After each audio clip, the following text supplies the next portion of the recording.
Mesdames, Messieurs, bonsoir, bienvenue sur cette principale édition d'information sur Gabon News. Un seul titre ce soir, l'Institut gabonais de l'image et du son accueille depuis hier dans leurs murs des professionnels de l'audiovisuel, précisément dans le domaine du film documentaire, venus apporter leur savoir-faire. Comment remédier aux problèmes d'accès difficile dans certains quartiers de Libreville? Comment lutter contre les installations anarchiques des câbles de courant? Autant de problèmes qui préoccupent et parfois révoltent les jeunes de certains quartiers. Voyons tout cela avec Martial Tsonga et Refus Toga. Déjà difficile d'accès, avec des installations anarchiques, des câbles de courant électrique, le quartier Bizango-Bibéré présente ici un spectacle désolant que déplorent les jeunes de cette partie de la périphérie de Libreville. Lorsqu'il y a des grandes pluies ici, la route est vraiment impraticable. Et ici, nous sommes confrontés à des problèmes au niveau du transport entre les riverains et les clandomanes. Vous voyez que l'état de la route n'amène pas aux clandomanes à bien circuler, à bien faire leur travail. Donc eux, ils sont obligés à augmenter le tarif du transport, c'est-à-dire de 100 francs à 200 à cause de l'état de la route. Bizango, c'est un quartier oublié. Regardez vous-même, quand vous voyez l'état de la route, sincèrement, est-ce que d'après vous, l'État, c'est tout le monde, hein?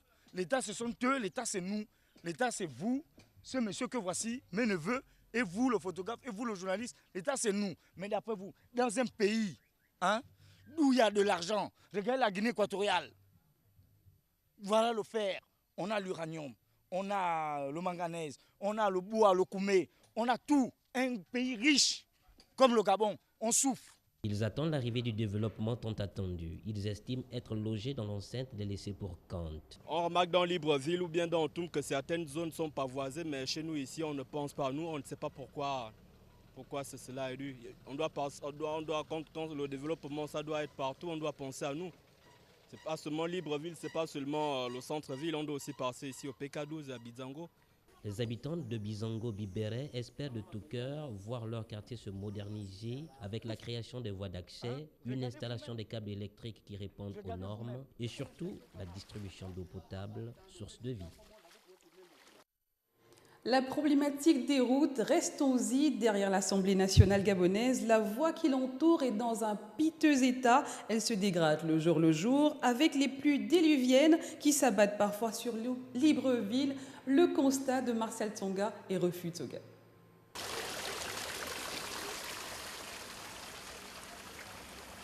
Certaines routes de Libreville, si elles ne sont pas restreintes, elles sont en piteux état. En saison des pluies, on trouve quelques-unes d'entre elles inondées. En témoigne celle-ci derrière l'Assemblée nationale gabonaise. Une déception pour les habitants des alentours. Au pays, tout va mal, tout a été abandonné et les Gabonais étant abandonnés, nous voyons comme tout est abandonné, les routes sont en état piteux et nous avons tous les jours les problèmes qui ressemblent finalement à ce que nous voyons et qui vient se présenter aussi sur les infrastructures que nous voyons qui sont vétustes.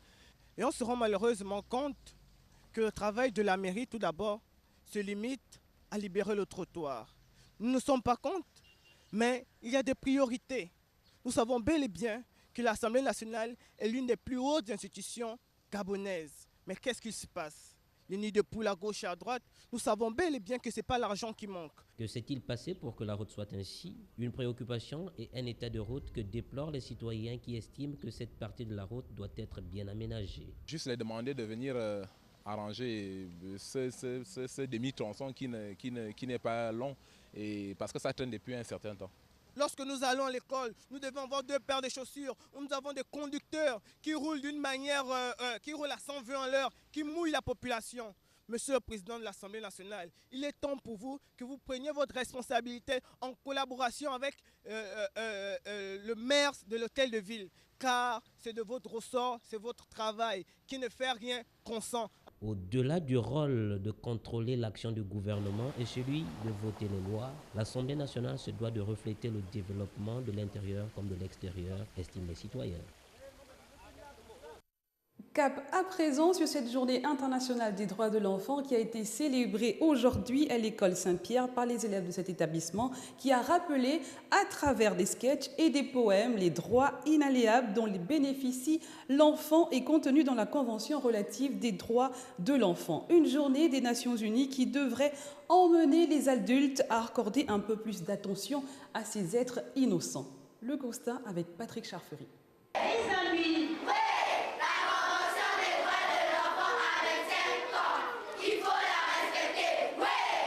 La promotion et le respect des droits de l'enfant ne doivent pas rester un simple idéal, mais doit devenir une réalité au quotidien, que soient enfin reconnus les droits essentiels de l'enfant. Droit à la protection, droit à la santé, droit au développement harmonieux, droit à la culture, droit à l'éducation.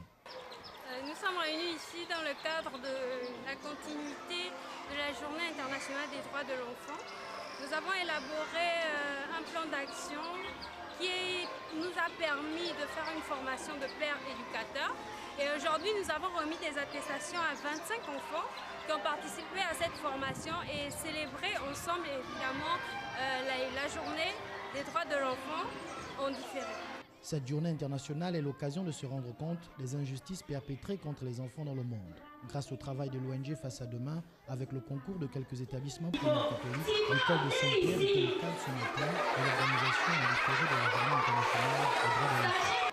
J'ai appris qu'un enfant est un être humain de moins de 18 ans, que tout enfant a plusieurs droits, que le droit c'est ce qui nous appartient, que personne ne peut nous enlever, même pas nous-mêmes. Plusieurs enfants ayant pris part à la formation de pères éducateurs ont reçu des attestations. Il leur reste maintenant à relayer le message pour que les droits de l'enfant ne restent pas un simple slogan. Fin papier. Ce journal à présent avec cette page culture, encourager, faire connaître la culture du film documentaire au Gabon à l'échelle internationale. Des experts venus d'ailleurs ont décidé à travers le biais d'une conférence de presse faire partager leur expertise dans ce domaine. C'est ici l'objectif principal de cette communication de l'équipe des escales documentaires hier à l'Institut de l'image et du son au quartier Non-Bakélé avec notre reporter Edgar Kaba, Martial Tsonga et Refu Itoga.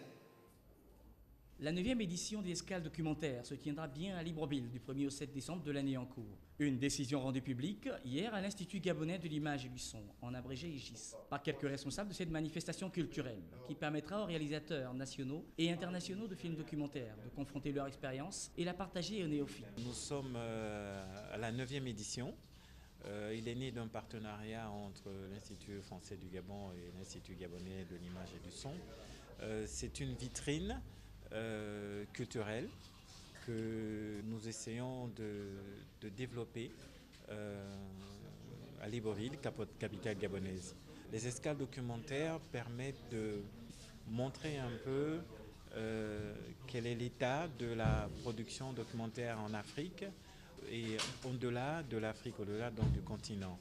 Nous avons l'opportunité de suivre des productions gabonaises. Voici un espace, une plateforme où les étudiants et autres férus du genre documentaire et de la réalisation cinématographique pourront enrichir leur savoir, mais surtout découvrir les documentaires gabonais, allemands, français et autres, réalisés dans les règles de l'art. Lors du camp 6 de Roger Bilog et Bino, le club des silencieux de Nathalie Evelyne Pontali, le Gris en sursis d'Antoine Abessolo-Minko. Mais nous avons également des films de la République démocratique du Congo, comme l'examen d'État de Diono Amadi ou du Cameroun de Tatoji. Gageons que ces prochaines escales documentaires de Libreville puissent constituer une fenêtre ouverte à la culture de l'apprentissage, du cinéma documentaire, du partage du savoir-faire d'autres pays à celui du Gabon. Voilà, c'est tout pour ce journal. Merci à vous de l'avoir suivi. L'info se poursuit sur www.gabonnews.com. Je vous souhaite à tous un très bon week-end.